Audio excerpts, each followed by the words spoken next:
Arsenal 4, Portsmouth 1. A pretty comfortable victory in the end for Arsenal in the FA Cup. Gabriel Martinelli, what a time for him to score his first ever career hat-trick for Arsenal. So a fantastic result in the end. Let's get into it all. This is the Real Arsenal Deal podcast.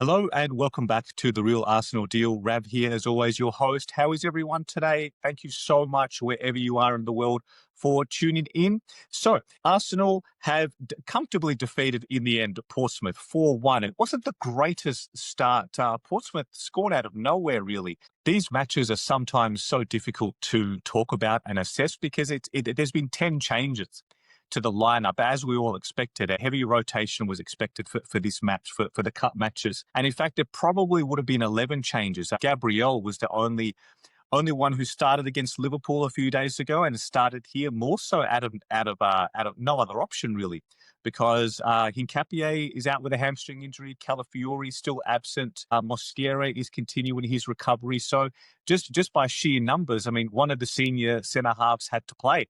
It was either going to be Saliba or Gabriel, and in this occasion, it's Gabriel. So on another day, it would have been full rotation, 11 changes. So it's hard to be too critical. It's hard to be too analytical as well, because as much as we know that Arsenal have a very deep squad, tremendous depth all over the place. I mean, like, what a blessing for us that in terms of heavy rotation, we're talking the likes of Ben White to come in, to step in. One area is great to see him get a start. Mikel Merino, a seasoned Spanish international, and the likes of Jesus, Martinelli, Madueke up front, all internationals in their own right as well, all established first-team footballers. So it's a real blessing for Arsenal to have this squad. But then when all of a sudden you throw them in together, you sort of cobble together a lineup based on who's available at any given point in time.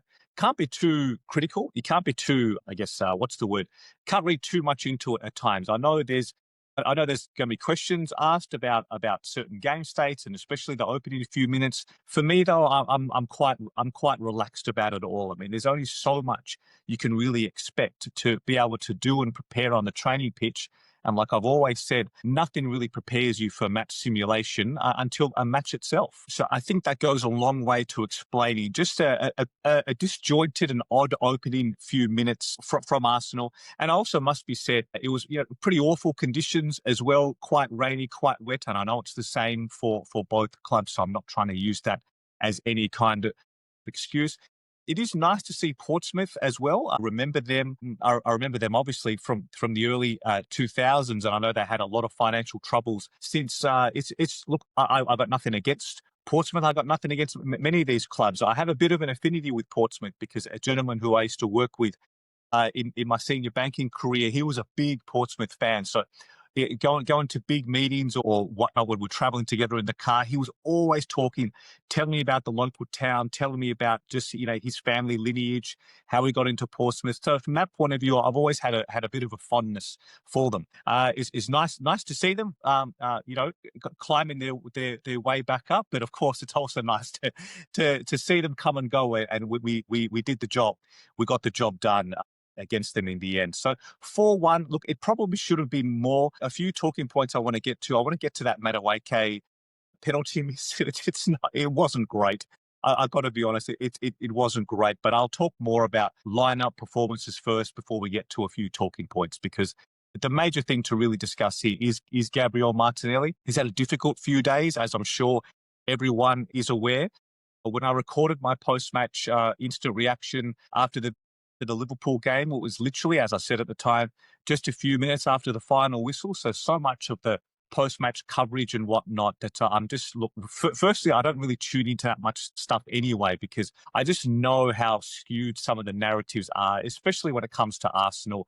It's just very one-dimensional commentary, I find. So it doesn't really do much for me anyway. But as I said on the recording at the time, I didn't like that incident. I didn't like that moment with Bradley pushing him off the field. And look, I just think it was just a moment of madness, a moment of ignorance as well, a silly look. And, quite rightly, it got caught out for what it was. However, way how sensational some of the sensationalist element to and the reactionary element to how things are discussed, and it's pretty rubbish at the end of the day. So I think you know what I'm referring to. Some of the headlines that are generated as some of the vitriol and whatnot, that stuff, that line from Neville saying that someone should come out and whack him and get a red card. I mean, it's just beyond the realms of sensibility and responsibility. It's pretty ridiculous to be honest. It's stupidity to say that. I mean, who in their right mind can justify saying such a thing? And it's just a really bizarre nature, like the fallout, the subplot that's come from it. He's had a difficult few days. And for me, as much as I didn't like the moment, like I can compartmentalize that. You don't have to go in two-footed on someone. You don't have to go so hard and question someone's character and call them, label them with all sorts of names or you just don't need it. Maybe it just speaks to the nature of the world we live in right now. Everyone is just so judgmental. So when I say everyone, I don't mean literally everyone. I mean there's such a judgmental element, a reactionary element that people want to yell and shout and say things online that they will never say to someone face to face. Like you would never call someone these things, these names if you pass them down the street or in a shopping center. And it's just not okay. It's not acceptable. And so look, that was a long-winded way to say that it was a poor moment for Martinelli. I'm sure he has regrets. I know he's apologized afterwards, and had he had that time again, he wouldn't make the same choice.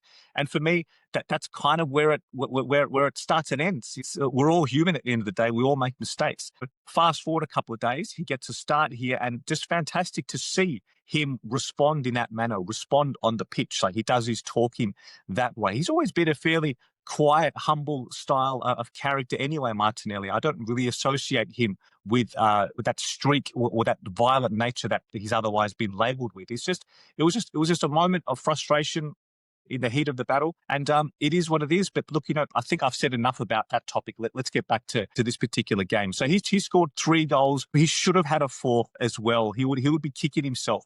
There was a fantastic passage of play and a lovely cross from Ben White, who again, he doesn't have an assist to his name to show for it, but I certainly remember it. I stood up and took note. It was a fantastic passage. And Martinelli, he's done everything right. He's positioned himself well, got to the back post. I know the ball's bouncing, bobbling, but this is football. You got to anticipate that. He's just managed to sort of, I think, did it hit the heel of his foot or the bottom of his foot maybe? And it's just trickled into the post and come back. Unfortunate for him. Because, there were more goals out there. So 4-1 in the end, like I said, it should have been more. Should I talk about the Madueke moment as well? I guess I may as well talk about it now because I am talking about missed opportunities. Madueke, again, has done everything right. He's had an excellent game, gets in behind the fullback. I love his attacking intent. He gets the ball, very direct footballer as well. I like that each of the players, they all have their own strengths and characteristics. And one of Madueke's that I've noticed from the very get-go is that he gets the ball and he just looks up. He wants to attack. He wants to dribble. He backs himself to go around or in and behind the fullback. And I think that's a real attribute of his. It's a real strength to have up our sleeve, whether he starts or whether we can, depending on the game state, call upon him from the bench. He's done everything all right and he's won the penalty. And it was interesting when the penalty was caught, I was wondering who they're going to give this to because Saka's not on the pitch, Odegaard's not on the pitch, Gyökeres's not on the pitch. They're usually the three, in no particular order, they're usually our 3 most prominent penalty takers. Not that we get many to begin with, right? But usually when we do, it's one of those 3. So I think they've given it to Madueke off the back of, look, he hasn't scored a goal for Arsenal yet. And this is a nice, I guess, easier way just to get on the score sheet and just get over that hurdle, score your first goal and just get that out of the way. It wasn't a good take. That stuttering goal, run up, it doesn't really do it for me at the best of times. I wonder what the statistics would be, the conversion rate of those sort of stuttering lineups. I would argue that it wouldn't be as high as just a natural run up and just whack the ball into whatever side you choose from. So it went out, goal kick, nothing came of it. And it was a bit of a shame because there was a goal there for him. So a couple of other performances I want to highlight as well. Look, I thought White was very, very good in this game, as I've already mentioned. He's got 70 minutes under his belt. He came off with a triple sub. Kai Havertz back to get 20-25 minutes under his belt as well was fantastic. Very interesting comments from Arteta post-match. I mean, you can read into them what you will, but I'm just paraphrasing here. He was saying that how closely he was watching Kai, his movement, his awareness of where the ball is going to go and where he needs to be to position himself. I think that's if you read between the lines, when he says we missed him, we missed that big time, I think we all know what he's referring to. It's not to be critical of Gyökeres, but what it's to say is that Havertz really links up. Him as the centre forward, he ticks on a number of boxes, right? Like this, his relationships with others, knowing where to be.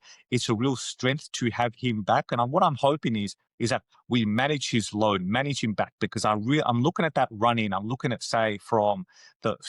even from when Champions League knockout stages come, he's the type of footballer we need in those really, really big matches. It's not to say there's no minutes for Jesus or Gyökeres, not at all. There's so much football to play. 3 games a week, multiple competitions, right? You're going to need everyone. However, just to even have the likes of Gyökeres or Jesus on the bench to come in and relieve Kai, this is fantastic. The club hasn't had this. We haven't had this array of options for a long, long time across the squad. Norgard, again, as a centre back, I mean, he just strikes me as one of those teammates who just does whatever the team needs. Like who'll just put his hand up, whatever the manager asks of him, whatever he needs to do to play some minutes, he'll just step up and do it with just minimal fuss. So yes, he's not a natural centre half. I know he's played there some years ago in his time at Brentford, and I don't think he was brought into Arsenal with that role in mind. However, he was fine. He did what we needed him to do, and what I liked is that ahead of him was Merino. So Mikel Merino, I don't recall him playing as a 6 for Arsenal. Please, someone correct me if I'm wrong. I don't recall him doing that as yet, but what it meant was we didn't have to throw in Saliba as well. We didn't have to start one of Rice and Zubimendi. To me, that was the bigger picture. That was more important, to sit them completely out. In fact, Saliba didn't even make the matchday squad. Same with Trossard. So they were completely off the table.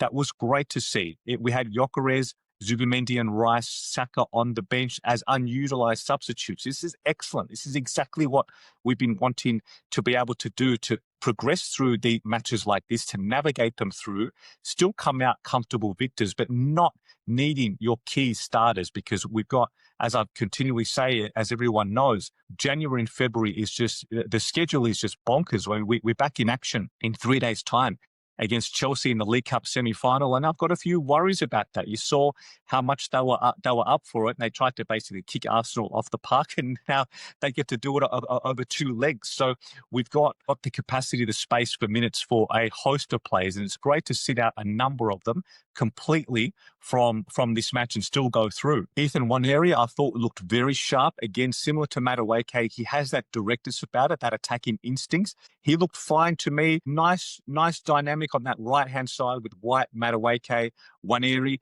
Across the left, I think Eza, he's just that type of player that I don't think it's a criticism to say that he drifts through matches. There are times when you don't often notice him at times, but he's there, he's getting into positions, but he's just not as high touch of a footballer as, say, Odegaard is when he's playing that in that midfield role. In fact, did Eza take a shot on goal? He did actually. He did.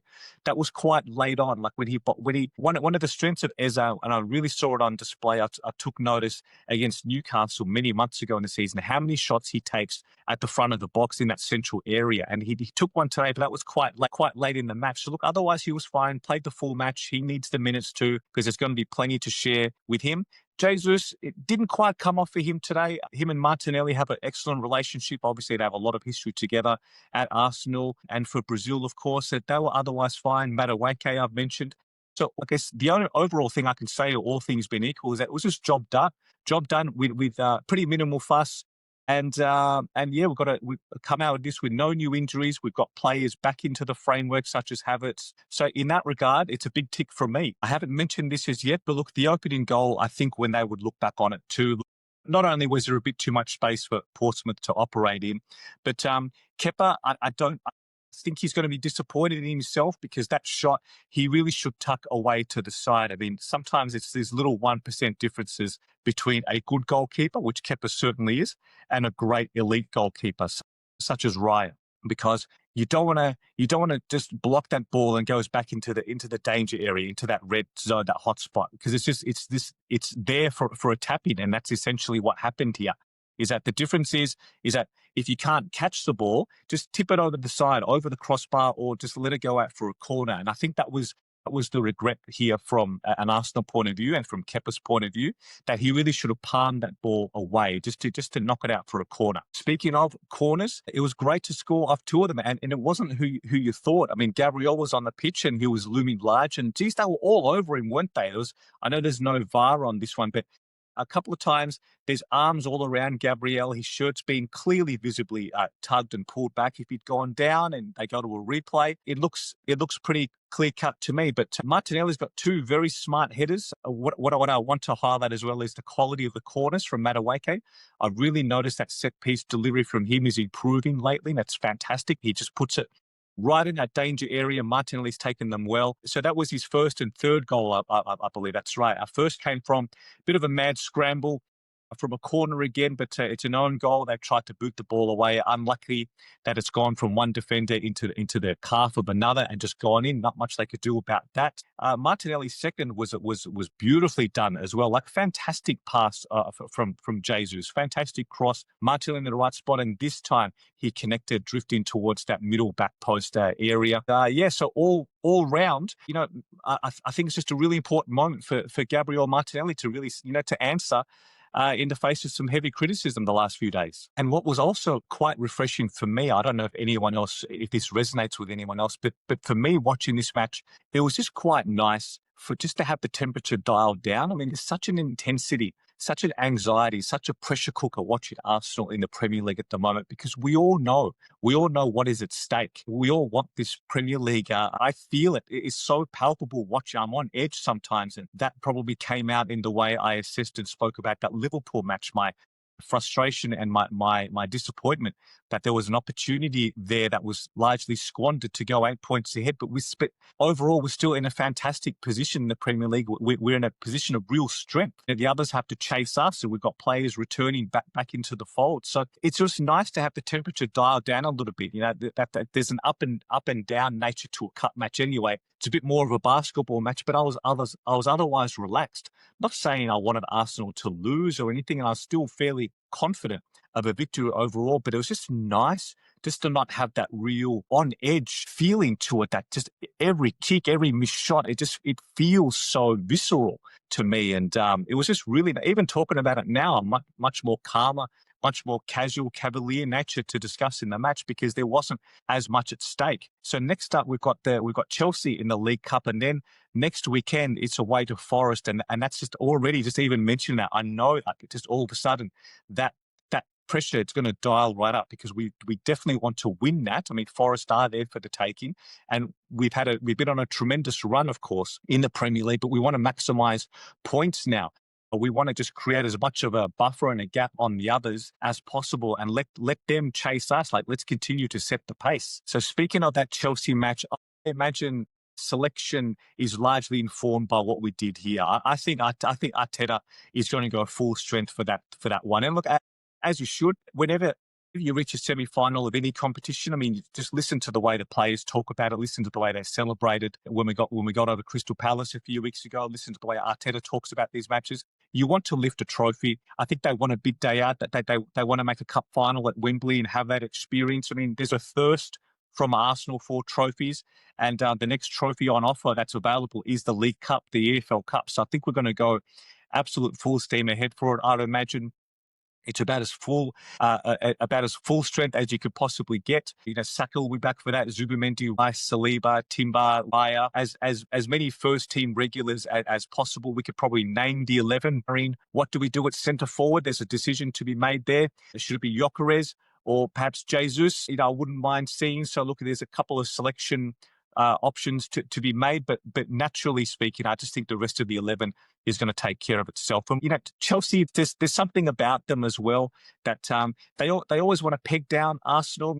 Look at their league, look at their form since that draw against them a month or so ago. I mean, they've really fallen off a cliff, since then. And comparative to us, we've continued, quite strongly. There was an opportunity actually at the time, if they won that match, to close the gap to 3 points. I mean, I don't know what the gap is right now, but it's probably 12 or 13, something like that. So I think Chelsea are going to try and peg us down. They're going to come out hard. It's at Stamford Bridge. They're going to be baying for blood again.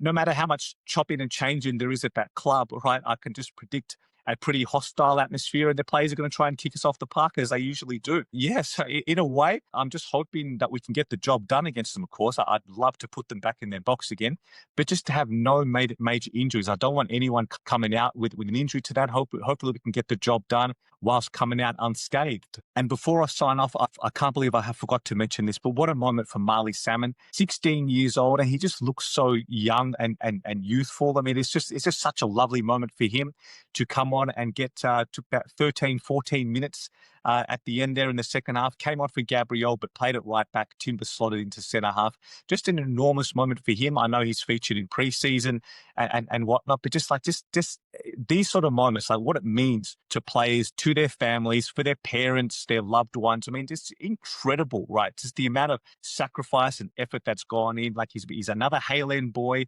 Like what a monumental reflection on the club as well. All the youth team coaches, everyone who supported him all along the way. Like it's a collective effort, as they often say, it takes a village. So just a fantastic moment for the club and for him personally. It was really special to me watching it. And from everything that's said about him, like there's a hell of a player in there to watch in the next few months. And it's just brilliant to see. So on that note, I'm going to bring this one to a close. Thank you so much, as always, for watching and tuning in. Please like and subscribe if you're watching on YouTube. If you're listening on audio, Apple Podcasts or Spotify, please follow my show. Please leave me a 5-star review. That will be greatly appreciated to boost visibility and engagement. Please send me your feedback, send me your comments, what you agree or don't agree with. I read every single word, and I'll be back on soon after the final whistle, after the first leg against Chelsea, with another post-match instant reaction podcast. So until then, look after yourselves, check in with your loved ones, and come on, Arsenal.